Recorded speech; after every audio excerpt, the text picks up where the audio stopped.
Berkshire Hathaway Incorporated.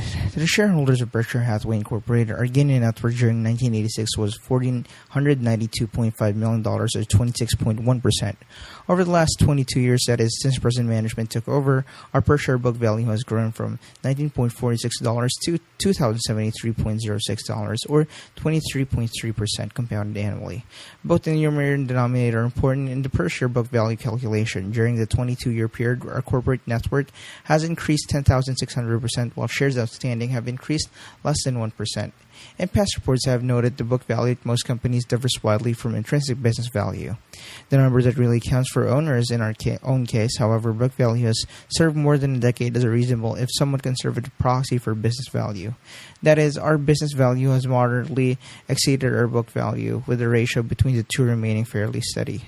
The good news is that 1986, our percentage gain in business value probably exceeded the book value gain. I say probably because business value is a soft number. In our own case, two equally well-informed observers might make judgments more than 10% apart. A large measure of our improvement in business value relative to book value reflects the outstanding performance of key managers at our major operating businesses. These managers, the Blumkins, Mike Goldberg, the Haldmans, Chuck Huggins, Stan Lipsey, and Ralph Shea, have over the years improved the earnings of their business dramatically, while except in the case of insurance, utilizing additional capital. This accomplishment builds economic value or goodwill that does not show up in the net worth figure on our balance sheet nor in our per share book value in 1986. This unrecorded gain was substantial. So much for the good news. The bad news is that my performance did not match that of our managers. While they were doing a superb job in our business, I was unable to skillfully deploy much of the capital they generated. Charlie Munger, our vice chairman, and I really have only two jobs. One is to attract and keep outstanding managers to run our vantage operations. This hasn't been all that difficult. Usually the managers came with the companies we bought, having demonstrated their talents throughout careers that spanned a wide variety of business circumstances. They were managerial stars long before they knew us, and our main contribution has been to get in their way. This approach seems elementary if my job were to manage a golf team, and if Jack Nicklaus or Arnold Palmer were willing to play for me, neither would get a lot of directives from me about how to swing. Some of our key managers are independently wealthy. We hope they'll become so, but that poses no threat to their continued interest. They work because they love what they do and relish the thought of outstanding performance. They unfailingly think like owners, the highest compliment we can pay a manager, and find all aspects of their business absorbing. Our prototype for occupational fervor is the Catholic tailor who used his small savings of many years to finance pilgrimage to the Vatican. When he returned, his parish held a special meeting to get his first-hand account of the Pope. "Tell us," said the eager faithful, "just what sort of fellow is he?" Our hero wasted no words. "He's a 44 medium." Charlie and I know that the right players will make almost any team manager look good. We subscribe to the philosophy of Livy and Mather's founding genius, David Livy. If each of us hires people who are smaller than we are, we shall become a company of dwarfs. But if each of us hires people who are bigger than we are, we shall become a company of giants. A byproduct of our managerial style is the ability it gives us to easily expand Berkshire's activities. We've read management treatises that specify exactly how many people should report to any one executive, but they make little sense to us. When you have able managers of high character and in businesses about which they are passionate, you can have a dozen or more reporting to you and still have time for an afternoon nap. Conversely, if you have even one person reporting to you who is deceitful and not uninterested, you'll find yourself with more than you can handle. Charlie and I could work with double the number of managers we now have, so long as they've had career qualities of the present ones. We intend to continue our practice of working only with people whom we like and admire. This policy not only maximizes our chance for good results, it also ensures us an extraordinarily good time. On the other hand, working with people who cause your stomach to churn seems much like marrying them for money. Probably a bad idea under just any circumstances, but absolute madness if you're already rich. The second job Charlie and I must handle is of the allocation of capital, which at Berkshire is a considerably more important challenge than at most companies. Three factors make that so. We earn more money than average, we retain all that we earn, and we are fortunate to have operations that, for the most part, require little incremental capital to remain competitive and to grow. Obviously, the future results of a business earnings 23% annually and retaining it all are far more affected by today's capital allocation than are results of a business earnings 10% and distributing half of that to shareholders. If our retained earnings and those of our major investees, Geico, Capital Cities, ABC Incorporated, are employed in in an unproductive manner, the economics of Berkshire will deteriorate very quickly. In a company, adding only say 5% to net worth annually, capital allocations decisions, though still important, will change the company's economics far slowly. Capital allocation at Berkshire was tough work in 1986. We did make one business acquisition, the Feckheimer Brothers Company, which we will discuss in a later section. Feckheimer is a company with excellent economics run by exactly the kind of people with whom we enjoy being associated, but is relatively small, utilizing only about 2% of Berkshire's net worth. Meanwhile, we had new ideas in the marketable equities field, an area in which once only a few years ago we could readily employ large sums in outstanding businesses at very reasonable prices. So our main capital allocation moves in 1986 were to pay off debt and stockpile funds. Neither is a fate worse than death, but they do not inspire us to do handsprings either. If Charlie and I were to draw blanks for a few years in our capital allocation endeavors, Berkshire's rate of growth would slow significantly. We will continue to look for operating businesses that meet our test, and with luck will acquire such a business every couple of years. But an acquisition will have to be large if it is to help our performance materially. Under current stock market conditions, we have little hope of finding equities to buy for our insurance companies. Markets will change significantly. You can be sure of that. Someday we will again get our turn at bat. However, we haven't the faintest idea when that might happen. It can't be said too often, although I'm sure you feel I've tried, that even under favorable conditions, our returns are certain to drop substantial because of our enlarged size. We have told you that we hope to average a return of 15% in equity, and we maintain that hope despite some negative tax law changes described in a later section of this report.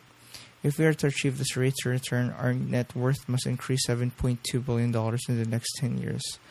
A gain of that magnitude will be possible, only if before too long we come up with a few very big and good ideas. Charlie and I can't promise results, but we do promise you that we will keep our efforts focused on our goals. Source of reported earnings.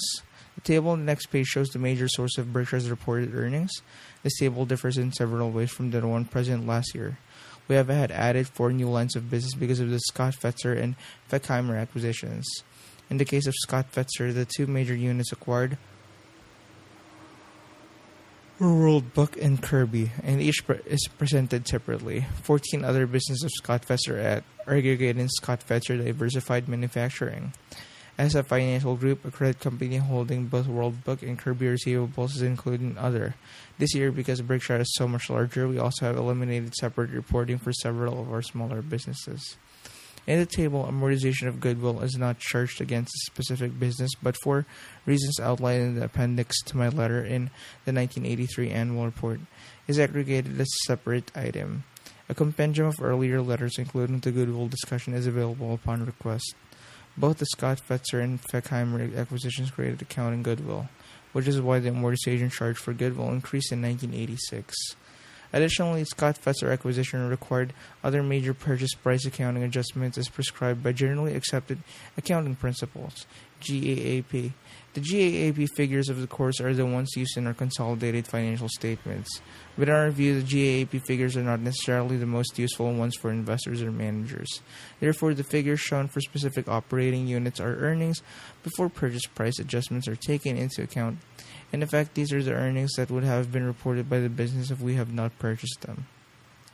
A discussion of our reasons for preferring this form of presentation is in the appendix to this letter. This appendix will never substitute for a steamy novel and definitely is not required reading. However, I know that among our 6,000 shareholders, there are those who are thrilled by my essays on accounting, and I hope that both of you enjoy the appendix.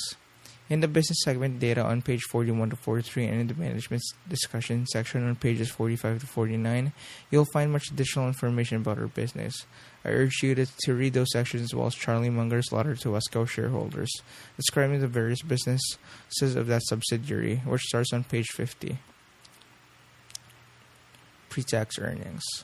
Operating earnings, insurance group, underwriting net investment income. Buffalo News, Feckheimer acquired 6,386. Kirby. Pre-tax earnings. 1986, $55,844, $107,143, $34,736, $8,400, $20,218. 1985. $44,230, $95,217, $29,921. 1986. $29,864, $96,440, $16,918, $3,792, $10,508. 1985, $23,569, $79,716, $14,580. Nebraska Furniture Mart, Scott Fesser, Diversified, Seas Candies, Westco, Other Than Insurance, World Book, Amortization of Goodwill, Other Purchase Price, Accounting Charges, Interest on Debt and Prepayment Penalty, Shareholder Designated Contributions, Other, Operating Earnings, Special General Foods Distribution, Special Washington Post Distribution, Sales of Securities. 17,685, 25,358, 30,347, 5,542, 21,978, 2,555, 10,033, 23,891, 3,997, 20,770, 195,857, 216,242. 12,686, 28,989, 16,018, 1,475, 14,415, 4,006, 6,744, 125,449, 4,127, 14,877, 468,903. 7,192, 13,354, 15,176, 5,550, 11,670, 2,555, 11,031, 12,213, 2,158, 8,685, 131,464, 150,897. 5,981, 14,558, 9,684, 1,475, 7,288, 2,164, 3,725, 92,948, 3,779, 13,851, 325,237. Total earnings, all entities: $412,099, $613,356, $282,361, $435,815. As you can see, operating earnings substantially improved during 1986. Some of the improvement came from the insurance operation, whose results I will discuss in a later section. Feckheimer also will be discussed separately. Our other major business performed as follows. Operating results as the Buffalo News continue to reflect a truly superb managerial job by Stan Lipsey. For the third year in a row, man hours worked fell significantly and other costs were closely controlled. Consequently, our operating margins improved materially in 1986, even though our advertising rate increases were well below those of most major newspapers. Our cost control efforts have in no way reduced our commitment to news. We continue to deliver a 50% news whole, the portion of the total space in the paper devoted to news, a higher percentage we believe than exists at any dominant newspaper in this country of our size or larger. The average news whole at papers comparable to the news is about 40%. The difference between 40% and 50% is more important than it might first seem. A paper with 300 pages of ads and a 40% news whole delivers 20 pages of news a day, whereas our paper matches 30 pages of ads with 30 pages of news. Therefore, given ad pages equal in number, we end up delivering our readers no less than 50% more news. We believe this heavy commitment to news is one of the reasons the Buffalo News has the highest weekday penetration rate, the percentage of households in the paper primarily marketing area purchasing it each day. Among any of the top 50 papers in the country, our Sunday penetration, where we are also number one, is even more impressive. 10 years ago, the only Sunday paper serving Buffalo, the Courier-Express, had circulation of 271,000 and penetration ratio of about 63%. The Courier-Express had served the area for many decades, and its penetration ratio, which was similar to those existing in many metropolitan markets, was thought to be a natural one accurately reflecting the local citizenry's appetite for Sunday product. Our Sunday paper was started in late 1977. It now has a penetration ratio of 83% and sells about 100,000 copies more each Sunday than did Courier Express 10 years ago, even though population in our market area has declined during the decade. In recent history, no other city that has long had a local Sunday paper has experienced a penetration gain anywhere close to Buffalo's. Despite our exceptional market acceptance, our operating margins almost certainly have peaked. A major newsprint price increase took effect at the end of 1986, and our advertising rate increases in 1987 will again be moderate compared to those of the industry. However, even if the margin should materially shrink, we would not reduce our news hold ratio. As I write this, it has been exactly 10 years since we purchased the news. The financial rewards it has brought us have far exceeded our expectations, and so too have the non-financial rewards. Our respect for the news high when we bought it has grown consistently ever since the purchase has our respect and admiration for Murray Light, the editor who turns out the product that received such extraordinary community acceptance. The efforts of Murray and Stan, which were crucial to the news during its dark days of financial reversals and litigations, have not in the least been lessened by prosperity. Charlie and I are grateful to them. The amazing Blumkins continue to perform business miracles at Nebraska Furniture Mart. Competitors come and go, mostly go, but Miss B and her progeny roll on. In 1986, net sales increased 10.2% to $132 million.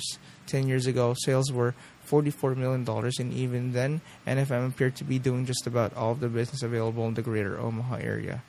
Given NFM's remarkable dominance, Omaha's slow growth in population, and the modest inflation rates that have applied to the goods NFM sells, how can this operation continue to rack up such large sales gains? The only logical explanation is that the marketing territory of NFM's one and only store continues to widen because of its ever-growing reputation for rock-bottom everyday prices and the broadest of selections. In preparation for further gains, NFM is expanding the capacity of its warehouse located a few hundred yards from the store by about one-third. Miss B, chairman of Nebraska Furniture Mart, continues at age 93 to outsell and out-hustle any manager I've ever seen. She's at the store 7 days a week from operating to closing. Competing with her represents a triumph of courage over judgment. It's easy to overlook what I consider to be the critical lesson of the Miss B saga. At 93, Omaha-based board chairmen have yet to reach their peak. Please file this fact awaiting insult before you mark your ballot at the 2024 annual meeting of Berkshire. At See's sales trends improved somewhat from those of recent years. Total pounds sold rose about 2%. For you chocoholics who like to fantasize one statistic, we sell over 12,000 tons annually. Same-store sales, measured in pounds, were virtually unchanged in the previous 6 years. Same-store poundage fell, and we gained our maintained poundage volume only by adding stores. But a particularly strong Christmas season in 1986 stemmed the decline. By stabilizing same-store volume and making a major effort to control cost, See's was able to maintain its excellent profit margin in 1986, though it put the only minimal price increases. We have Chuck Huggins, our longtime manager at See's, to thank for the significant achievement. See's has a one-of-a-kind product personality produced by a combination of its candy's delicious taste and moderate price. The company's total control of the distribution process and the exceptional service provided by store employees. Chuck rightfully measures his success by the satisfaction of our customers, and his attitude permeates the organization. Few major retailing companies have been able to sustain such a customer-oriented spirit, and we owe Chuck a great deal for keeping it alive and well at See's. See's profit should stay at about their present level. We will continue to increase prices very modestly, barely watching prospective cost increases. World Book is the largest of 17 Scott Fetzer operations that joined Berkshire at the beginning of 1986.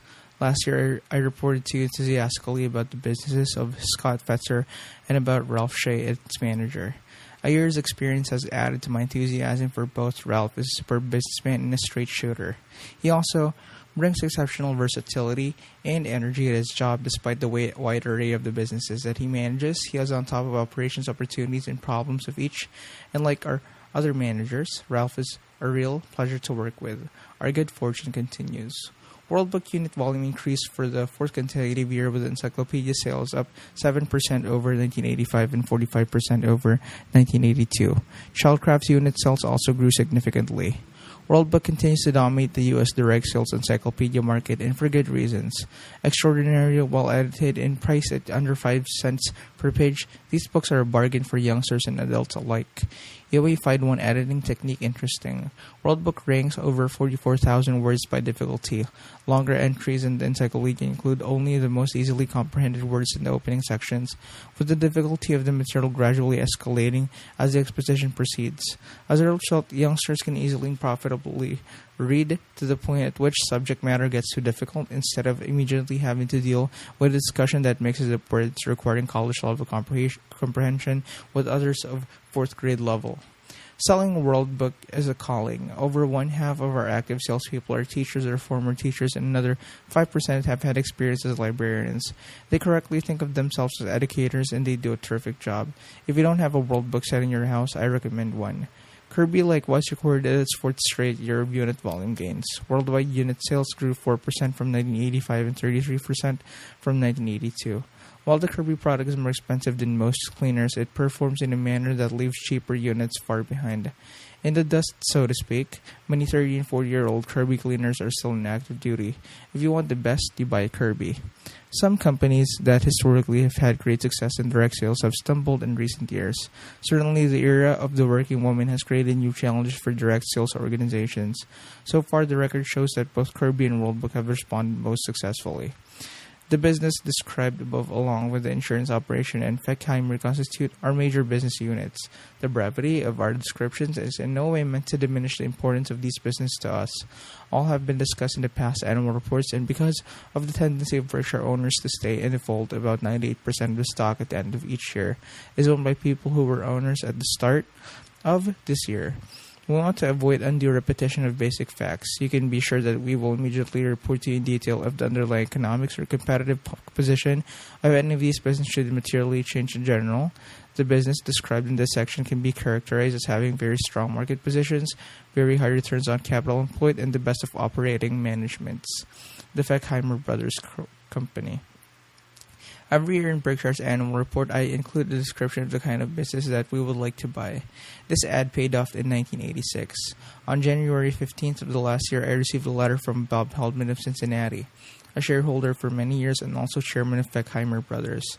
Until I read the letter, however, I did not know of either Bob or Feckheimer. Bob wrote that he ran a company that met our test and suggested that we get together, which we did in Omaha, after the results for 1985 were compiled. He filled me in on a little history. Feckheimer Uniform Manufacturer and Distribution Business began operations in 1842. Warren Heldman, Bob's father, became involved in business in 1941, and his sons, Bob and George, now president, along with their sons, subsequently joined the company. Under the Heldman's management, the business was highly successful. In 1981, Feckheimer was sold to a group of venture capitalists in a leveraged buyout, an LBO, with management retaining an equity and interest. The new company, as is the case with all LBOs, started with an exceptionally high debt-equity ratio. After the buyout, however, operations continued to be very successful. So by the start of last year's debt had been paid down substantially, and the value of equity had increased dramatically for a variety of reasons. The venture capitalists wished to sell, and Bob, having dutifully read Berkshire's annual reports, thought of us. Feckheimer is exactly the sort of business we would like to buy. Its economic record is superb, its managers are talented, high-grade, and love what they do, and the Hellman family wanted to continue its financial interest and partnership with us. Therefore, we collectively purchased about 84% of the stock for a price that was based upon a $55 million valuation for the entire business. The circumstances of this acquisition were similar to those prevailing in our purchase of Nebraska Furniture Mart. Most of the shares were held by people who wished to employ funds elsewhere. Family members who enjoyed running their business wanted to continue both as owners and managers. Several generations of the family were active in the business, providing management for as far as the eye can see, and the managing family wanted a purchaser who would not resell regardless of price, and who would let the business be run in the future as it had been in the past. Both Feckheimer and FM were right for us, and we were right for them. You may be amused to know that neither Charlie nor I have to be in Cincinnati headquarters for Feckheimer to see their operation. And incidentally, it works both ways. Chuck Huggins, who has been running Seas for 15 years, has never been to Omaha. If our success were to depend upon the insights we developed through plant inspections, Berkshire would be in big trouble rather than considering an acquisition. We attempt to evaluate the economic characteristics of the businesses, its competitive strength and weaknesses, and the quality of the people we will be joining. Feckheimer is a standout in both respects. In addition to Bob and George Haldman, who are in their mid-60s, spring chickens by our standards, there are three members of the next generation, Gary, Roger, and Fred, to ensure continuity. As a prototype for acquisitions, Feckheimer has only one drawback: size. We hope our next acquisition is at least several times as large, but a carbon copy in all other aspects. Our threshold for minimum annual after-tax earnings of potential acquisition has been moved up to $10 million from the $5 million level that prevailed when Bob wrote to me. Flushed with success, we repeat our ad. If you have a business that fits, call me or preferably right. Here's what we're looking for. 1. Large purchases, at least $10 million of after-tax earnings. 2. Demonstrated consistent earning power. Future projections are of little interest to us, nor are turnaround situations. Businesses earning good returns on equity while employing little or no debt. 4. Management in place. We can supply it.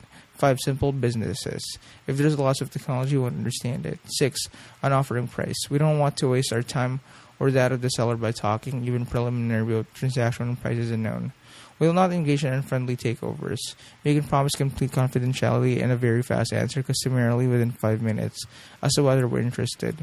We prefer to buy for cash, but will consider issuing stock when we receive as much as intrinsic business value as we give. Indeed, following recent advances in the price of Berkshire stock transaction involving stock issuance may be quite feasible. We invite potential sellers to check us out by contacting people with whom we have done business in the past. For the right business and the right people, we can provide a good home. On the other hand, we frequently get approached by acquisitions that don't come close to meeting our test. New ventures, turnarounds, auction, like sales, and the ever popular among brokers. I'm sure something will work out if few people get to know each other. None of these attracts us in the least. Besides being interested in the purchase of entire business described above, we are also interested in negotiating the purchase of large but not controlling blocks of stock in our cap cities purchase. Such purchases appeal to us only when we are very comfortable with both the economic of business and the ability and integrity of people running the operation. We prefer large transactions. In the unusual case, we might do something as small as $50 million or even smaller, but our preference is for commitments many times that size. Insurance operations. We present our usual table of industry figures, expanded this year to include data about incurred losses in the GNP inflation index. The contrast in 1986 between the growth in premiums and the growth in incurred loss will show you why underwriting results for the year improved materially. Yearly changes in premiums, written percent, statutory combined ratio after policyholder dividends, yearly change in incurred losses, inflation rate measured by GNP deflator. 1981 is 3.8, 106.0, 6.5, 9.7. 1982, 4.4, 109.8, 8.4, 6.4. 1983, 4.6, 112.0, 6.8, 3.9. 1984, 9.2, 117.9, 16.9, 3.8. 1985, 22.1, 116.5, 16.1, 3.3. 1986, established, 22.6, 108.5, 15.5, 2.6. Source: Best Insurance Management Reports. The combined ratio represents total insurance cost, losses incurred plus expenses, compared to revenue from premiums. A ratio below 100 indicates an underwriting profit, and one above 100 indicates a loss. When the investment income that an insurer earns from holding onto policyholder funds, the float, is taken into account, a combined ratio in the 107 to 112 range typically produces an overall break-even result, exclusive of earnings on the funds provided by shareholders. The math of an insurance business encapsulated by the table is not very complicated. In years when the industry's annual gain in revenues premiums pokes along at 4% or 5%, underwriting losses are sure to mount. This is not because auto accidents, fires, windstorms, and the like are occurring more frequently, nor has it lately been the fault of general inflation. Today, social and judicial inflation are the major culprits. The cost of entering a courtroom has simply ballooned. Part of the jump in cost arises from skyrocketing verdicts, and part of the tendency of judges and juries to expand the coverage of insurance policies beyond that contemplated by the insurer when the policies were written. Seeing no let-up in either trend, we continue to believe that the industry's revenues must grow at close to 10% annually for it to just hold its own in terms of profitability, even though the general inflation may be running only 2% to 4%. In 1986, as noted, the industry's premium volume soared even faster than loss costs. Consequently, the underwriting loss of the industry fell dramatically in last year's report. We predicted the sharp improvement, but also predicted that prosperity would be fleeting. Alas, this second prediction is already proving accurate. The rate of gain in the industry's premium volume has slowed significantly from an estimated 27.1% in 1986 first quarter to 23.5% in the second to 21.8% in the third to 18.7% in the fourth, and we expect further slowing in 1987. Indeed, the rate of gain may well fall below my 10% equilibrium figure by the third quarter. Nevertheless, underwriting results in 1987, assuming they are not dragged down by a major natural catastrophe, will again improve materially because price increases are recognized in revenues on a lagged basis. In effect, the good news in earnings follows the good news in prices by 6 to 12 months, but the improvement trend in earnings will probably end by late 1988 or early 1989. Thereafter, the industry is likely to head south in a hurry. Pricing behavior in the insurance industry continues to be exactly what can be expected in a commodity-type business. Only under shortage conditions are high profits achieved, and such conditions don't last long. When the profits sun begin to shine, long-established insurers shower investors with new shares in order to build capital. In addition, newly formed insurers rush to sell shares at the advantageous prices available in the new issue market. Prices advantageous, that is, to the insiders promoting the company, but rarely to the new shareholders. These moves guarantee future trouble. Capacity soars, competitive juices flow, and prices fade. It's interesting to observe insurance leaders beseech their colleagues to behave in a more statesmanlike manner when pricing policies. Why, they ask, can we learn from history, even out the peaks and valleys, and consistently price to make reasonable profits? What they wish, of course, is pricing that resembles, say, that of the Wall Street Journal, whose prices are ample to start with and rise consistently each year. Such calls for improved behavior have all of the efficacy of those made by a Nebraska corn grower asking his fellow growers worldwide to market their corn with more statesmanship. What's needed is not more statesmen, but less corn. By raising large amounts of capital in the last 2 years, the insurance industry has to continue our metaphor, vastly expanded its plantings of the corn. The resulting increase in crop, i.e., the proliferation of insurance capacity, will have the same effect on prices and profits that surplus crops have had since time immemorial. Our own insurance operation did well in 1986 and is also likely to do well in 1987. We have benefited significantly from industry conditions, but much of our prosperity arises from the efforts and ability of Mike Goldberg, manager of all insurance operations. Our combined ratio on a statutory basis and excluding structured settlements and financial reinsurance fell from 111 in 1985 to 103 in 1986. In addition, our premium growth has been exceptional. Although final figures aren't available, I believe that over the past 2 years we were the fastest growing company among the country's top 100 insurers. Some of our growth, it is true, came from our large quota share contract with Fireman's Fund described in last year's report and updated in Charlie's letter on page 54. But even if the premiums from that contract excluded from the calculation, we probably still rank first in growth. Interestingly, we were the slowest growing large insurer in the years immediately preceding 1985. In fact, we shrank and we will do so again from time to time in the future. Our large swings in volume do not mean that we come and go from the insurance marketplace. Indeed, we are its most steadfast participant, always standing ready at prices we believe adequate to write a wide variety of high-limit coverages. The swings in our own volume arise instead from the here today, gone tomorrow behavior of other insurers, when most insurers are gone because of their capital inadequate or they have been frightened by losses. Insureds rush to us and find us ready to do business. But when hordes of insurers are here and are slashing prices far below expectable costs, many customers naturally leave us in order to take advantage of the bargains temporarily being offered by our competition. Our firmness on prices works no hardships on the consumer. He is being bombarded by attractively priced insurance offers at those times when we are doing little business, and it works no hardship on our employees. We don't engage in layoffs when they experience a cyclical slowdown at one of our generally profitable insurance operations. There's no layoff practices in our self-interest. Employees who fear that large layoffs will accompany sizable Reductions in premium volume will understandably produce scads of business through thick and thin, mostly thin. The trends in national indemnity's traditional business, the ratings of commercial auto and general liability policies through general agents suggest how gun-shy other insurers became for a while and how brave they are now getting. In the last quarter of 1984, NICO's monthly volume averaged $5 million, about what it had been running for several years. By the first quarter of 1986, monthly volume had climbed to about $35 million in recent months. A sharp decline has set in monthly volume is currently about $20 million and will continue to fall as new competitors surface and prices are cut.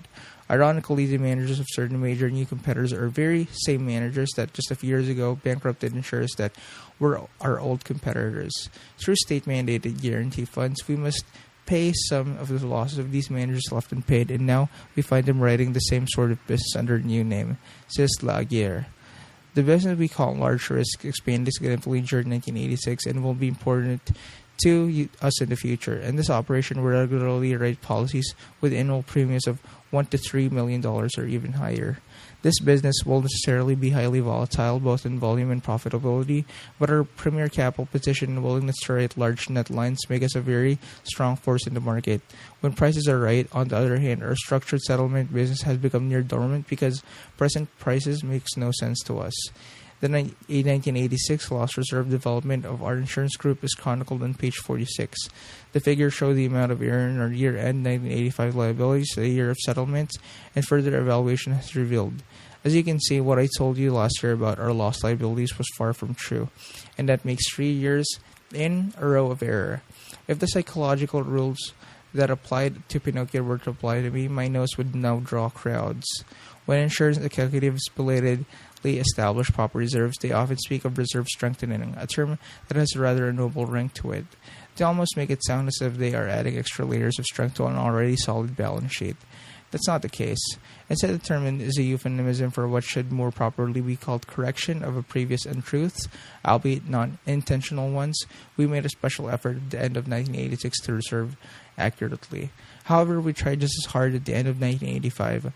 Only time will tell whether we have finally succeeded in correctly estimating our insurance liabilities. Despite the difficulties we have had in reserving the commodity economics of the industry, we expect our insurance business to both grow and make significant amounts of money. But progress will be distinctly irregular and there will be major unpleasant surprises from time to time. It's a treacherous business and a wary attitude is essential. We must heed Woody Allen. While the lamb might lay down with the lion, the lamb shouldn't count on getting a whole lot of sleep. In our insurance operations, we have an advantage in attitude, we have an advantage capital, and we are developing an advantage in personnel. Additionally, I like to think we have some long-term edge in investing. The float developed from policyholder funds, the nature of the business suggests that we will need all of these advantages in order to prosper. Geico Corporation, 41% owned by Berkshire, had an outstanding year in 1986. Industry-wide underwriting experience in personal lines did not improve nearly as much as it did in commercial lines, but Geico, writing personal lines, almost exclusively improved its combined ratio to 96.9% and recorded to a 16% gain in premium volume. Geico also continued to repurchase its own shares at the end of the year, with 5.5% fewer shares outstanding than it had at the start of the year. Our share of Geico's premium volume is over $500 million, close to double that of only 3 years ago. Geico's book of business is one of the best world of insurance, far better indeed than Berkshire's own book. The most important ingredient in Geico's success is the rock-bottom operating costs, which set the company apart from literally hundreds of competitors that offer auto insurance. The total of Geico's underwriting expense and loss adjustment expense in 1986 was only 23.5% of premiums. Many major companies show percentages 15 points higher than that. Even such huge direct writers as Allstate and State Farm incur appreciably higher costs than does Geico. The difference between Geico's costs and those of its competitors is a kind of moat that protects a valuable and much sought-after business castle.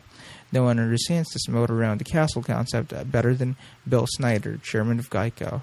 He continually widens the moat by driving down costs still more, thereby defending and strengthening the economic franchise. Between 1985 and 1986, Geico's total expense ratio dropped from 24.1 to the 23.5% mentioned earlier. Under Bill's leadership, the ratio is almost certain to drop further. If it does, and if Geico maintains its service and underwriting standards, the company's future will be brilliant indeed.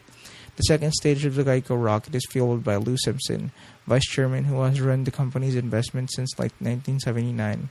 Indeed, it's a little embarrassing for me, the fellow responsible for investment in Berkshire, to chronicle Lou's performance at Geico. Only my ownership of a controlling block of Berkshire stock makes me secure enough to give you the following figures, comparing the overall return of the equity portfolio at Geico to that of the Standard & Poor's 500. Geico's equities. And the S&P 500. 1980, 23.7%, 32.3%. 1981, 5.4, 5.0. 1982, 45.8, 21.4. 1983, 36.0, 22.4. 1984, 21.8, 6.2. 1985, 45.8, 31.6.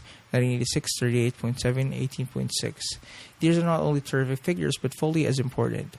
They have been achieved in the right way. Lewis consistently invested in undervalued common stocks that individually were unlikely to present him with a permanent loss and that collectively were close risks-free.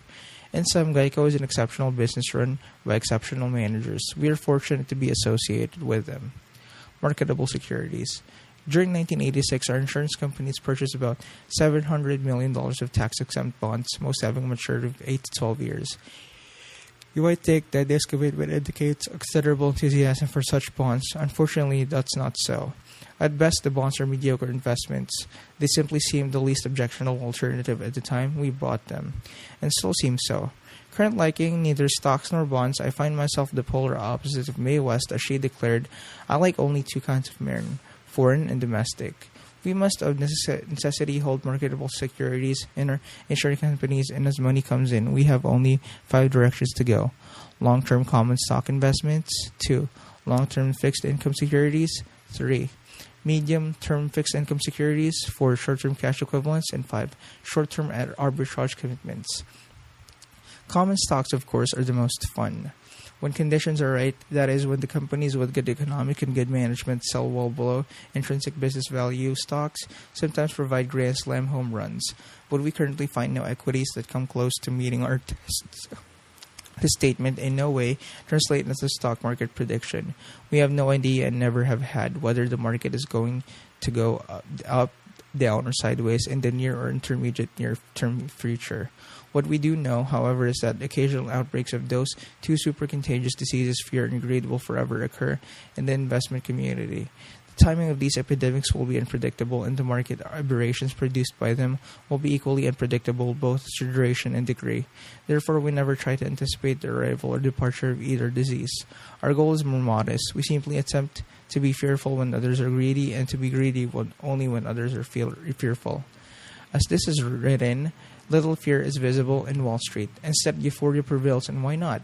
What could be more exhilarating than to participate in a bull market in which the rewards to owners of business become gloriously uncoupled from plodding performance of the business themselves?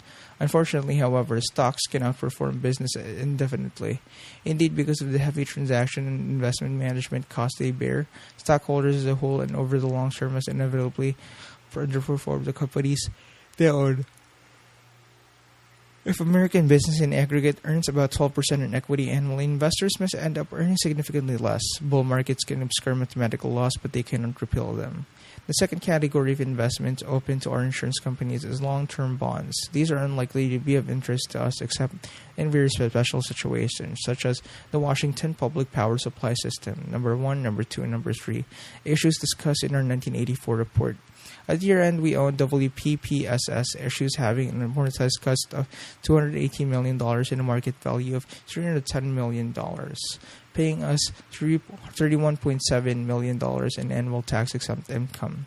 Our reversion to long-term bond relates to our fear that we will see much higher rates of inflation within the next decade.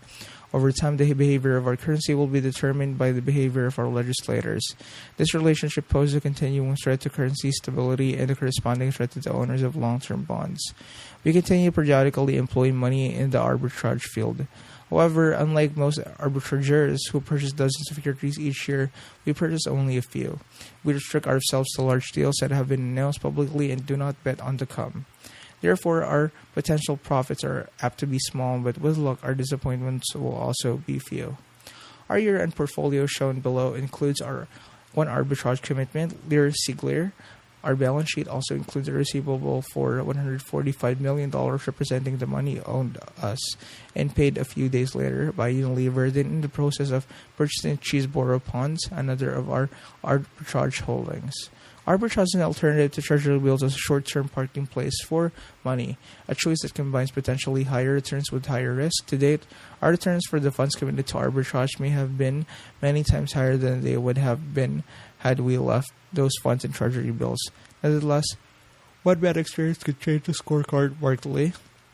We also, though it takes some straining, currently view medium-term tax-exempt bonds as an alternative to short-term treasury holdings. Buying these bonds, we are at a risk of significant loss if, as seems probable, we sell many of them well before maturity. However, we believe this risk is more than counterbalanced, first by the much higher after-tax returns currently realizable from these securities as compared to treasury bills, and second by possibility that sales will produce an overall profit rather than a loss. Our expectation of a higher total return after allowing for the possibility of loss and after taking into account all tax effects is a relatively close call and could well be wrong. Even if we sell our bonds at a fairly large loss, however, we may end up reaping a higher after-tax return that would have realized by repeatedly rolling over treasury bills. In any event, you should know that our expectations for both the stock and bonds we now hold are exceptionally modest. Given current market levels, probably the best thing that could happen to us is a market in which we could choose to sell many of our bond holdings at a significant loss in order to reallocate funds to the far better equity values than very likely to exist. The bond loss I'm talking about would occur if high interest rates came along. The same rates would probably depress common stock considerably more than medium-term bonds. We show below our 1986 year-end net holdings in marketable equities. All positions with a market value of over $25 million are listed, and the interest attributable to minority shareholdings of Wesco Financial Corporation and Nebraska Furniture Mart are excluded. Number of shares: 2,990,000, 6,850,000, 2,279,200. Capital Cities: ABC Incorporated, Geico Corporation, Handy and Harman. Cost: thousands emitted: $515,775, $45,713, $27,318, $801,694, $674,725, $46,989, $489,300, $1,727,765. Lear Sigler Incorporated, the Washington Post Company. All other common stock holdings. Total common stocks: 44,064, 9,731, 642,601, 12,763, $655,364, 44,587, 269,531, 1,837,526, 36,507, 1,874,033. We should note that we expect to keep permanently our three permanent holdings: Capital Cities, ABC Incorporated, Geico Corporation, and the Washington Post. Even if these securities were not appear significantly overpriced, we would not anticipate selling them, just as we would not sell Caesar, Buffalo Evening News if someone were to offer us a price far above what we believe those businesses are worth. This attitude may seem old-fashioned in the corporate world, in which activity has become the order of the day. The modern manager referred to this portfolio of businesses, meaning that all of them are candidates for restructuring whenever such move is dictated by Wall Street preferences. Operating conditions are a corporate concept. Restructuring is defined narrowly, however. It extends only to dumping offending businesses, not to dumping the officers and directors who bought the business in the first place. Hate the sin but love the sinner is a theology as popular with the Fortune 500 as it is with the Salvation Army. Investment managers are even more hyperkinetic. Their behavior during trading hours makes whirling that dervishes appear sedated by comparison. Indeed, the term institutional investor is becoming one of those self-contradictions called an oxymoron comparable to jumbo shrimp, lady mud wrestler, and inexpensive lawyer. Despite the enthusiasm for activity that has swept business and financial America, we will stick with our till death do us apart policy. It's the only one with which Charlie and I are comfortable. It produces decent results, and it lets our managers and those of our investees run their businesses free of distractions. NHP Incorporated. Last year, we paid $23.7 million for about 50% of NHP Incorporated. a developer, syndicator, owner, and manager of multifamily rental housing. Should all executive stock options that have been authorized be granted and exercised, our equity interest will decline to slightly over 45%. NHP Incorporated has most unusual genealogy. In 1967, President Johnson appointed a commissioner of business and civic leaders led by Edgar Kaiser to study ways to increase the supply of multifamily housing for low and moderate income tenants. Certain members of the commission subsequently formed and promoted two business entities to foster this goal. Both are now owned by NHP Incorporated, and one operates under unusual ground rules. Three of its directors must be appointed by the President with the advice and consent of the Senate, and is also required by law to submit an annual report to the President. Over 260 major corporations, motivated more by the idea of public service than profit, invested $42 million into two original entities, which promptly began through partnership to develop government-subsidized rental property. The typical partnership owned a single property and was largely financed by a non-recourse mortgage. Most of the equity money for each partnership was supplied by a group of limited partners who were primarily attracted by the large tax deduction that went with the investment. NHP acted as a general partner and also purchased a small portion of each partnership's equity. The government's housing policy has of course shifted, and NHP has necessarily broadened its activities to include non-subsidized apartments commanding market rate rents. In addition, a subsidiary of NHP built single-family homes in the Washington, D.C. area, realizing revenues of about $50 million annually. NHP now oversees about 500 partnership properties that are located in 40 states, that the District of Columbia and Puerto Rico, and that include about 80,000 housing units. The cost of these properties was more than $2.5 billion, and they have been well maintained. NHP directly manages about 55,000 of the housing units and supervises the management of the rest. The company's revenues from the management are about $16 million annually and growing. In addition to the equity interest it purchased upon the formation of each partnership, NHP owns varying residual interests that come into play when properties are disposed of and distributions are made to the limited partners. The residuals on many of NHP's deeply subsidy properties are unlikely to be much value, but residuals on certain other properties could prove quite valuable, particularly if inflation should heat up. The tax-oriented syndication of properties to individuals has been halted by the Tax Reform Act of 1986, and the main NHP is currently trying to develop equity positions or significant residual interest in non-subsidized rental properties of the quality and size, typically 200 to 500 units. In projects of this kind, NHP usually works with one or more large institutional investors or lenders.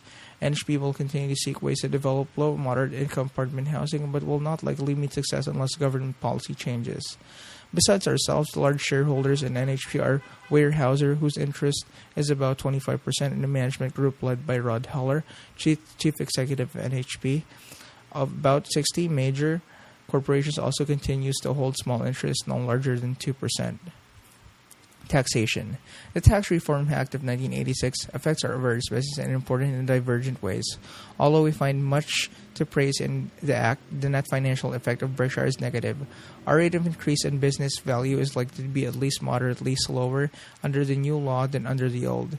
The net effect for our shareholders is even more negative. Every dollar of increase in per share business value, assuming the increase is accompanied by an equivalent dollar gain in the market value of Berkshire stock, will produce 72 cents of after-tax gain for our shareholders rather than 80 cents produced under the old law.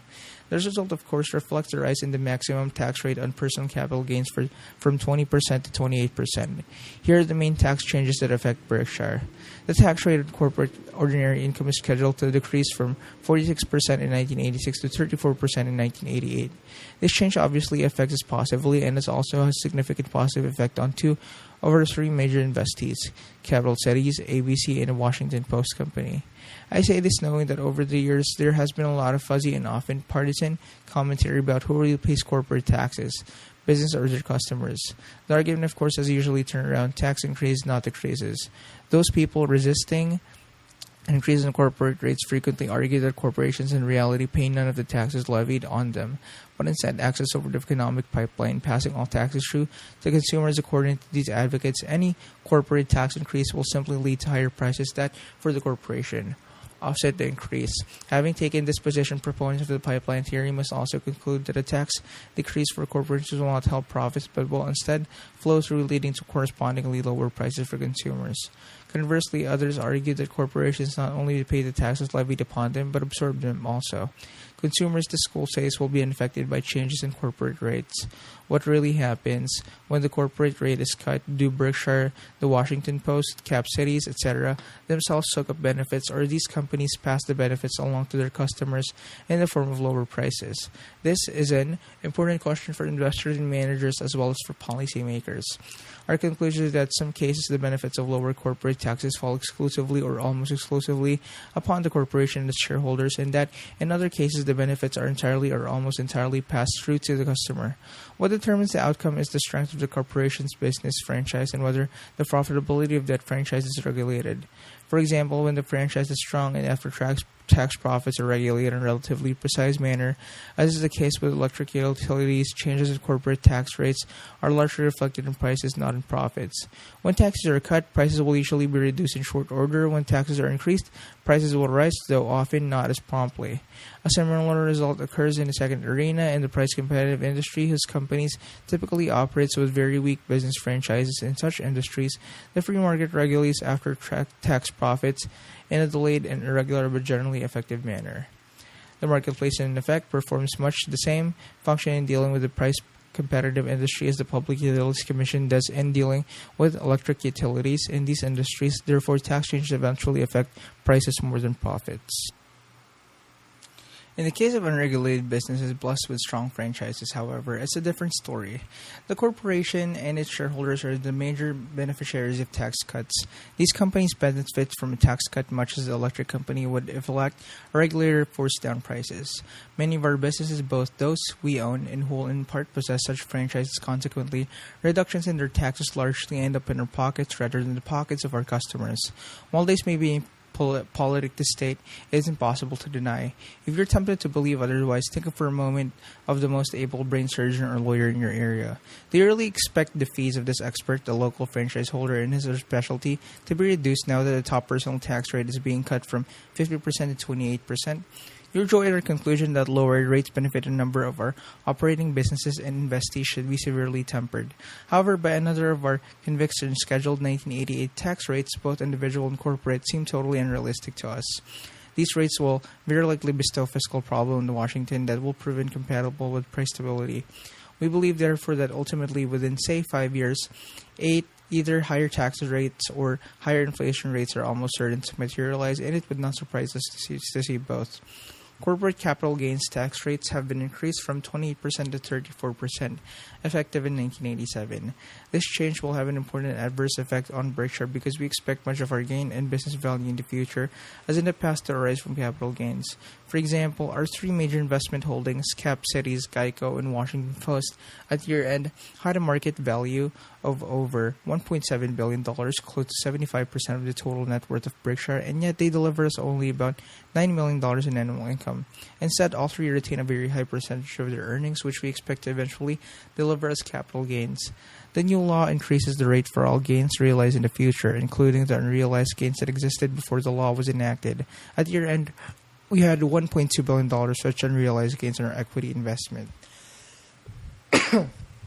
The effect of the new law on our balance sheet will be delayed because the GAAP rule stipulates that the deferred tax liability applicable to unrealized gain should be stated at least a year's 28% tax rate rather than the current 34% rate. This rule is expected to change soon. The moment it does, about $73 million will disappear from our GAAP net worth and be added to the deferred tax account. Dividend and interest income received by our insurance companies will be taxed far more heavily under the new law. First, all corporations will be taxed on 20% of the dividends they receive from other domestic corporations, up from 15% under the old law.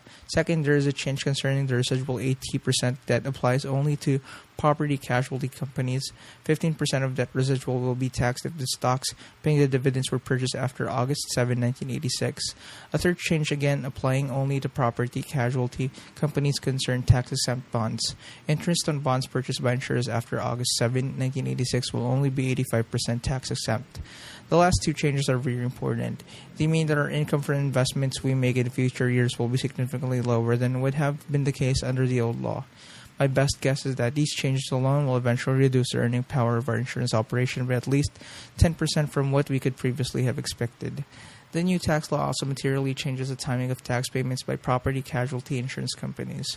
One new rule requires us to discount our loss reserves in our tax returns, a change that will decrease deduction and increase taxable income. Another rule to be phased in over 6 years requires us to include 20% of our unearned premium reserve in taxable income. Neither rule changes the amount of the annual tax accrual in our reports to you, but each materially accelerates the schedule of payments. That is, taxes formerly deferred will now be front-ended, a change that will significantly cut the profitability of our business. An analogy will suggest a toll if upon turning 21 you were required to immediately pay tax on all income you were due to receive throughout your life. Both your lifetime wealth and your estate would be a small fraction of what they would be if all taxes on your income were payable only when you died. Attentive readers may spot an inconsistency in what we say. Earlier, discussing companies and price-competitive industries, we suggested that tax increases or reductions affect these companies relatively little, but instead are largely passed along to their customers. But now we are saying that tax increases will affect profits of Berkshire's property casualty companies, even though they operate in an intensely price-competitive industry. The reason this industry is likely to be an exception to our general rule is that not all major insurers will be working with identical tax equations. Important differences will exist for several reasons. A new alternative minimum tax will materially affect some companies but not others. Certain major insurers have huge loss carry-forwards that will largely shield their income from significant taxes for at least a few years, and the results of some large insurers will be folded into the consolidated returns of companies with non-insurance business. These disparate conditions will produce widely varying marginal tax rates in the property casualty industry. That will not be the case. However, in most other price-competitive industries such as aluminum, autos, and department stores in which the major players will generally contend with similar tax equations, the absence of common tax calculus for property casualty companies means that the increased taxes falling on the industry will probably not be passed along to a customer to the degree that they would in a typical price-competitive industry. Insurance, in other words, will themselves bear much of the new tax burdens. A partial offset to these burdens is a fresh start adjustment that occurred on January 1, 1987, when on December 31, 1986, loss reserve figures were converted for tax purposes to the new required discounted basis. In our reports to you, however, reserves will remain on exactly the same basis in the past, undiscounted except special cases such as structured settlements. The net effect of the fresh start is to give us a double deduction. We will get a tax deduction in 1987 and future years for a portion of our incurred but unpaid insurance losses that have already been fully deducted as costs in 1986 and earlier years. The increase in net worth that is produced by this change is not yet reflected in our financial statements.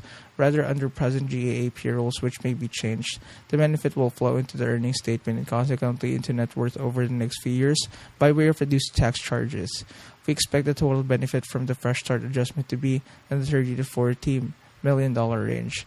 It should be noted, however, that this is a one-time benefit, whereas the negative impact of the other insurance-related tax changes not only going, but in important respects will become more severe as time passes. The General Utilities Doctrine was repealed by the next tax law. This means that in 1987 and thereafter, there will be a double tax on corporate liquidations, one at the corporate level and another at the shareholder level. In the past, the tax at the corporate level could be avoided if Berkshire, for example, were to be liquidated, which it most certainly won't be. Shareholders would, under the law, receive far less from the sales of our properties than they would have if the properties had been sold in the past. Assuming identical prices in each sale, though, this outcome is theoretical. In our case, a change in law will very materially affect many companies. Therefore, it also affects our evaluations of prospective investments. Take, for example, producing oil and gas businesses, elected media companies, real estate companies, etc. that might wish to sell out. The values that their shareholders can realize are likely to be significantly reduced simply because the General Utilities Doctrine has been repealed, though the company's operating economics will not have changed adversely at all. My impression is that this important change in the law has not yet been fully comprehended by either investors or managers. This section of our report has been longer and more complicated than I would have liked, but the changes in the law are many and important, particularly for property casualty insurers. As I have noted, the new law will hurt Berkshire's results, but the negative impact is impossible to quantify with any precision. Miscellaneous. We bought a corporate jet last year. What you have heard about such planes is true. They are very expensive in luxury situations like ours, where little travel to out-of-the-way places is required, and planes not only cost a lot to operate, they cost a lot just to look at. Pre-tax cost of capital plus depreciation, a $15 million plane probably runs $3 million annually on our own plane bought for $850,000. Use such costs rather close to $200,000 annually. Cognizant of such figures, the chairman unfortunately has in the past made a number of rather intemperate remarks about corporate jets. Accordingly, prior to our purchase, I was forced into my Galileo mode. I promptly experienced the necessary counter-revelation. Travel is now considerably easier and considerably costlier than in the past. Whether Berkshire will get its money worth from the plane is an open question, but I will work at achieving some business triumph that I can, no matter how dubiously attributed to it. I'm afraid Ben Franklin had my number, said he. So convenient a thing it is to be a reasonable creature, since it enables one to find or make a reason for everything one has a mind to do. About 97% of all eligible shares participated in Berkshire's 1986 Shareholders Designated Contributions Program. Contributions made through the program were $4 million and 1,934 charities were recipients. We urge new shareholders to read the description of our Shareholders Designated Contribution Program that appears on page 58 and 59. If you wish to participate in future programs, we strongly urge that you immediately make sure your shares are registered in the name of the actual owner, not in the street name or nominee name. Shares not so registered on September 30, 1987 will be ineligible for the 1987 program. Last year, almost 450 people attended our shareholders meeting, up from about 250 the year before and from about a dozen 10 years ago. I hope you can join us on May 19th in Omaha, Charlie, and I'd like to answer the owner-related question. I can promise you that our shareholders will pose many good ones. Finishing up the question may take up quite a while. We had about 65 last year, so you should feel free to leave once your own have been answered. Last year, after the meeting, one shareholder from the New Jersey and another from New York went to the furniture mart where each purchased a $5,000 Oriental rug from Miss B. To be precise, they purchased rugs that might cost $10,000 elsewhere, for which they were charged about $5,000. Miss B was pleased but not satisfied, and she will be looking for you at the store after this year's meeting. Unless our shareholders top last year's record, I'll be in trouble. So do me and yourself a favor and go see her. Warren E. Buffett, Chairman of the Board, February 27, 1987. Appendix. Purchase price. Accounting adjustments and the cash flow fallacy. First, a short quiz below our abbreviated 1986 statement of earnings for two companies. Which business is more valuable? Company O. Revenues. Cost of goods sold. Historical costs excluding depreciation, special cash inventory cost, depreciation of plant and equipment. $341,170, $8,301. $677,240, $249,471, $341,170, $4,979, $13,355, $677,240, $359,504. Gross profit $327,769. Selling admin expenses and amortization of goodwill $260,286. $260,286. Operating profit $260,286. $595. Operating profit $67,483.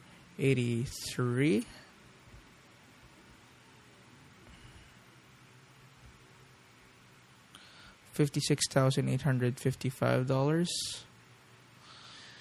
Other income, net pre-tax income $4,135. $4,135. Applicable income tax $71,618. $60,990.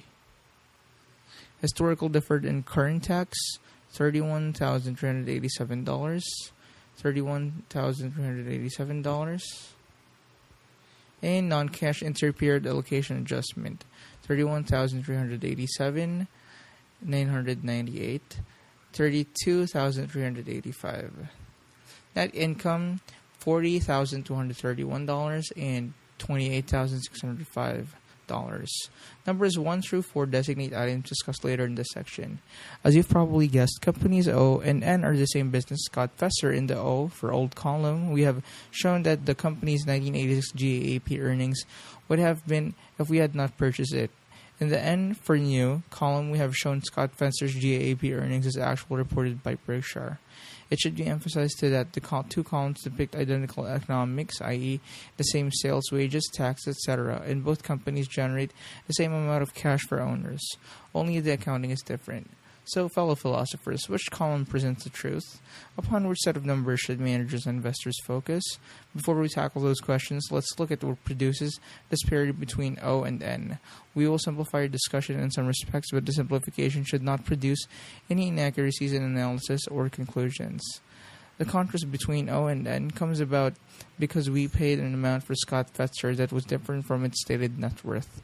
Under GAAP, such differences, such premiums or discounts must be accounted for by purchase price adjustments. In Scott Fetzer's case, we paid $315 million for the net assets that were carried on its books at $172.4 million, so we paid a premium of $142.6 million. The first step in accounting for any premium paid is to adjust the carrying value of current assets to current values. In practice, this requirement usually does not affect receivables, which are routinely carried at current value, but often affect inventories. Because of a $220.9 million LIFO reserve and other accounting intricacies, Scott Fetzer's inventory account was carried at a $37.3 million discount from current value. So making our first accounting move, we used $37.3 million of our $142.6 million premium to increase the carrying value of the inventory. Assuming any premium is left after current assets are adjusted, the next step is to adjust fixed assets to current value. In our case, this adjustment also required a few accounting acrobatics relating to deferred taxes. Since this has been billed as a simplified discussion, I will skip the details and give you the bottom line. $68.0 million was added to fixed assets and $13.0 million was eliminated from deferred tax liabilities. After making this $81.0 million adjustment, we were left with $24.3 million of premium to allocate.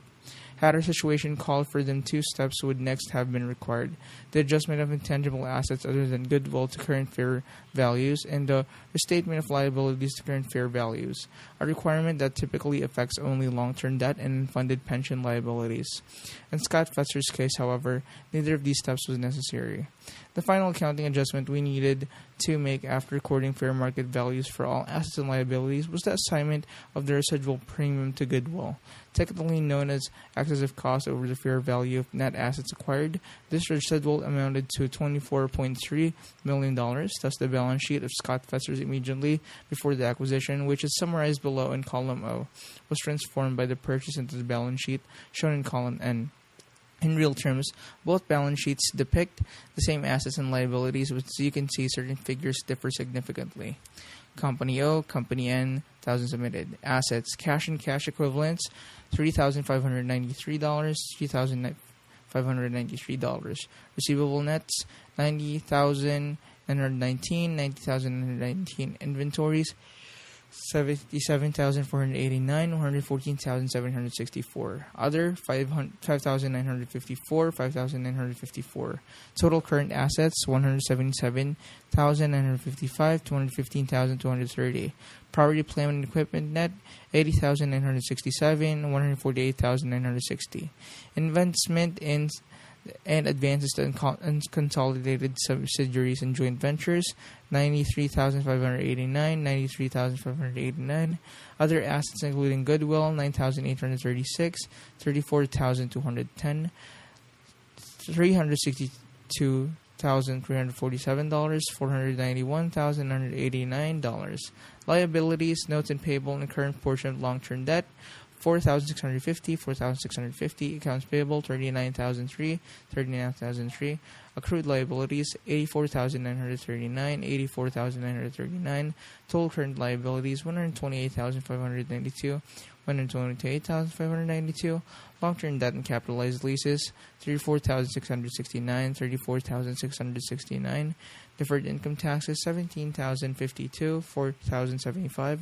Other deferred credits, $9,657, $9,657. Total liabilities 189,970, 176,993. Shareholders 172,377, 314,996. Equity 362,347, 491,989. The higher balance sheet figures shown in the column N produce a lower income figure shown in column N of the earnings statement presented earlier. This is a result of the asset write-ups and of the fact that some of the written-up assets must be depreciated or amortized. The higher the asset figure, the higher the annual depreciation or amortization charged to earnings must be. The charges that flowed to the earnings statement because of the balance sheet write-ups were numbered in the statement of earnings shown earlier. $4,979,000 for non-cash inventory costs resulting primarily from reductions that Scott Fetzer made in its inventories during 1986. Charges of this kind are apt to be small or non-existent in future years. $5,054,000 for extra depreciation attributable to the write-up of fixed assets. A chart approximating this amount will probably be made annually for 12 more years. $595,000 for amortization of goodwill. This charge will be made annually for 39 more years in a slightly larger amount because our purchase was paid on January 6 and therefore the 1986 figure applies to only 98% of the year. $998,000 for deferred tax acrobatics that are beyond my ability to explain briefly or perhaps even non-briefly. A charge approximating this amount will probably be made annually for 12 more years. It is important to understand that none of these newly created accounting costs totaling $111.6 million are deductible for income tax purpose. The new Scott Fetzer pays exactly the same tax as the old Scott Fetzer would have, even though the GAAP earnings of the two entities differ greatly, and in respect to operating earnings, that would be true in the future. Also, however, in the unlikely event that Scott Fetzer sells one of its business to the tax consequences to the old and new company might differ widely. By the end of 1986, the difference between the net worth of the old and new Scott Fetzer had been reduced from $142.6 million to $131.0 million by means of the extra $11.6 million that was charged to earnings of the new entity. As the years go by, similar changes to earnings will cause most of the pyramid to disappear and two balance sheets will converge. However, the higher land values and most of the higher inventory values that were established on the new balance sheet will remain unless land is disposed of or inventory levels are further reduced. What does all this mean for owners? Did the shareholders of Berkshire buy a business that earned $40.2 million in 1986, or did they buy one earning $28.6 million? Were those $11.6 million of new charges a real economic cost to us? Should investors pay more for the stock of the company O than of company N? And if a business is worth some given multiple of earnings, was Scott Fetzer worth considerably more the day before we bought it than it was worth the following day? If we think through these questions, we can gain some insights about what may be called owner earnings. These represent A, reported earnings, plus B, depreciation, depletion, amortization, and certain other non-cash charges such as company ends items. 1 in 4 less C, the average annual amount of capitalized expenditures for plant and equipment, etc., that the business requires to fully maintain its long-term competitive position and its unit volume. If the business requires additional working capital to maintain its competitive position and unit volume, the increment also should be included in C. However, businesses following the LIFO inventory method usually do not require additional working capital if unit volume does not change. Our owner earnings equation does not yield us deceptively precise figures provided by GAAP, since C must be a guess and one sometimes very difficult to make. Despite this problem, we consider the owner earning figures, not the GAAP figure, to be relevant item for valuation purposes, both for investors in buying stocks and for managers in buying entire businesses. We agree with Keynes' observation, I would rather be vaguely right than precisely wrong. The approach we have outlined produces owner earnings for company O and company N that are identical, which means valuations are also identical, just as common sense would tell you should be the case. This result is reached because the sum of A and B is the same in both columns of N, and because C is necessarily the same in both cases. And what do Charlie and I as owners and managers believe is the correct figure for the owning earnings of Scott Fetzer. Under current circumstances, we believe C is very close to the old company, B, number of $8.3 million and much below the new company's B, number of $19.9 million. Therefore, we believe that owner earnings are far better depicted by the reported earnings in the O column than by those in the N column. In other words, we feel owner earnings of Scott Fetzer are considerably larger than GAAP figures than we report. That is obviously a happy state of affairs, but calculations of this sort usually do not provide such pleasant news. Most managers probably will acknowledge that they need to spend some time more B on their business over the longer term just to hold their ground in terms of both unit volume and competitive position. When this imperative exists, that is, when C exceeds by GAAP earnings overstate owner earnings, frequently this overstatement is substantial. The oil industry has in recent years provided a conspicuous example of this phenomenon. Had most major oil companies spent only B each year, they would have guaranteed under shrinkage in real terms. All of this points up to the absurdity of cash flow number that are often set forth in Wall Street reports. These numbers routinely include A plus B, but do not subtract C. Most sales brochures of investment bankers also feature deceptive presentations of this kind. These imply that the business being offered is the commercial counterpart of the pyramids, forever state-of-the-art, never needing to be replaced, improved, or refurbished. Indeed, if all U.S. corporations were to be offered simultaneously for sale through our leading investment bankers, and if the sales brochures describing them were to be believed, governmental projections of national plant and equipment spending would have to be slashed by 90%. Cash flow, true, may serve as a shorthand of some utility in descriptions of certain real estate businesses or other enterprises that make huge initial outlays and only tiny outlays thereafter. A company whose only holding is a bridge or an extremely long-lived gas field would be an example. But cash flow is meaningless in such businesses as manufacturing, retail, extractive companies, and utilities because for them, C is always significant. To be sure, businesses of this kind may be in a given year be able to defer capital spending, but over a 5-year or 10-year period, they must make the investment or the business decays. Why then are the cash flow numbers so popular today? We confess our cynicism. We believe these numbers are frequently used by marketers of businesses and securities in an attempt to justify the unjustifiable and thereby to sell what should be unsaleable. When A, that is GAAP earnings, look by itself inadequate to service debt of a junk bond or justify a foolish stock price, how convenient it becomes for salesmen to focus on A plus B, but you shouldn't add B without subtracting C. Though Dennis correctly claimed that if you ignore your teeth, they'll go away, the same is not true for C. The company or investor believing that the debt servicing ability or the equity valuation of an enterprise can be measured by totaling A and B while ignoring C is headed for certain trouble. To sum up, in the case of both Scott Fetzer and other businesses, we feel that B, on an historical cost basis, with both amortization of intangibles and other purchase price, adjustments excluded is quite close in amount to the two items are not identical, of course. For example, at C's, we annually make capitalized expenditures that exceed depreciation by $500,000 to $1 million, simply to hold our ground competitively. Our conviction about this point is the reason we show our amortization and other purchase price adjustment items separately in the table on page 8, and is also our reason for viewing the earnings of the individual business as reported there are much more closely approximating owner earnings than the GAAP figures. Questioning GAAP figures may seem impious to some. After all, what we are paying the accountants for it is not to deliver us the truth, but about our business. But the accountant's job is to record, not to evaluate. The evaluation job falls to investors and managers. Accounting numbers, of course, are the language of business, and such are enormous help to anyone evaluating the worth of a business and tracking its progress. Charlie and I would be lost without these numbers. They invariably are the starting point for us in evaluating our own business and those of others. Managers and owners need to remember, however, that accounting is but an aid to business thinking, never a substitute for it.